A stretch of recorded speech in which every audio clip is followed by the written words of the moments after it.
We are currently following the most powerful Atlantic Ocean hurricane recorded in history, causing devastating destruction along the east coast of the United States.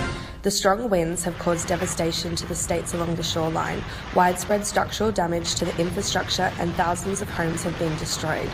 With no indication of slowing, the hurricane is heading for North Carolina at this very moment.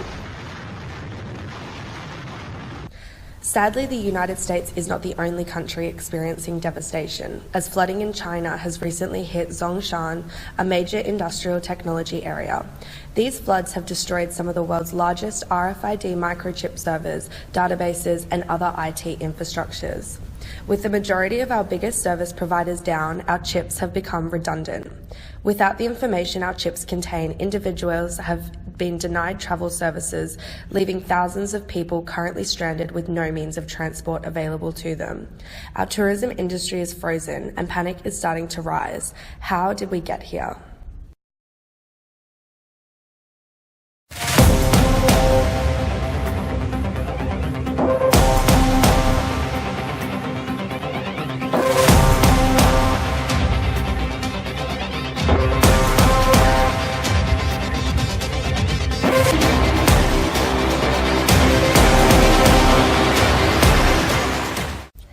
In 2017, the Antarctic Peninsula was one of the fastest warming places on the planet.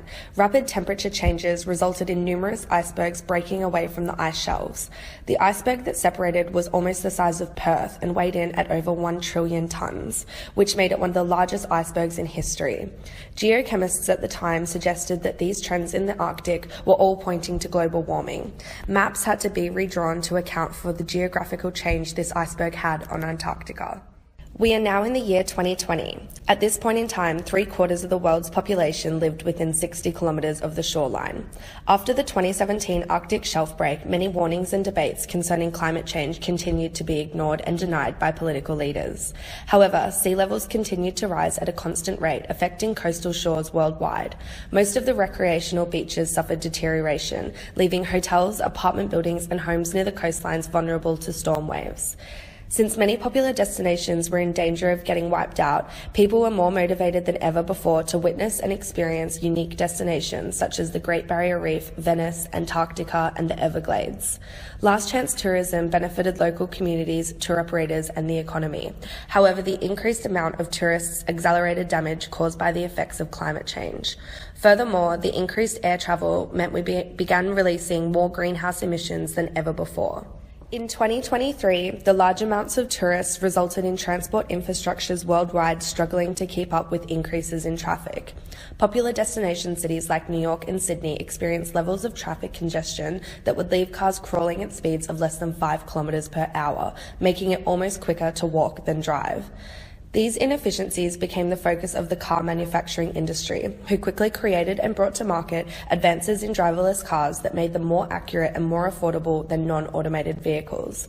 Governments around the world strategized as to how best implement and integrate this new technology, with mandates eventually being put into place that completely phased out non-automated vehicles over the next few years, with an aim to achieve the most efficient on-road experience for all commuters. Increased volumes of travellers also resulted in an immense amount of pressure on airports, as they struggled to build extra runways quickly enough in order to keep up with the increased demand. The airline industry responded with technological innovation through the introduction of pilotless planes.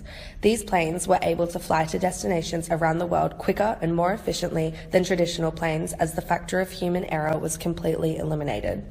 Airline companies around the world were saving on average $31 billion per year on wages for pilots. In 2026, the last chance tourism effect continued to peak tourist numbers, and governments agreed to implement RFID chips to replace passports and other means of identification in order to speed up travel. Designed by a successful Japanese company, the RFID chips were the size of a grain of rice and stored personal information. This technology enhanced check-in times by replacing time-consuming passport checks, as travelers simply had to scan their microchips in order to move through the airport. No more human interaction was required, and there were no more queues. Not long after this success, the chips were updated and were then capable of processing payments and replaced all keys and passwords. Besides the obvious benefits of all of these technological advancements, many human-related jobs became redundant, which left millions of people unemployed. Combined with last chance tourism, these socio-economical shifts caused greenhouse emissions to double. In order to meet travel demands, countries such as China had to boost their production of coal at an unsustainable rate. These high production rates were to blame when the Beijing smog became fully toxic and health issues skyrocketed all over the country. Thousands of people in China had to leave their homes behind and migrate to safer areas. Furthermore, scientists warned that climate change was connected to ozone layer depletion. The high emission rates caused the ozone layer to thin down over time, allowing more harmful ultraviolet radiation to reach the Earth's surface, which caused an increase in skin cancer and loss of plants and animals. In 2029, the sea levels and temperatures continued to rise and had formed perfect hurricane conditions. Scientists predicted that it would only be a matter of time before these gushing winds head towards our tropical coastlines. The RFID microchip servers in Zhongshan were under threat as the IT infrastructure found itself in close reach of flooding occurring in other major cities. Emergency crews attempted to move the databases from the destination but had to evacuate before they were successful.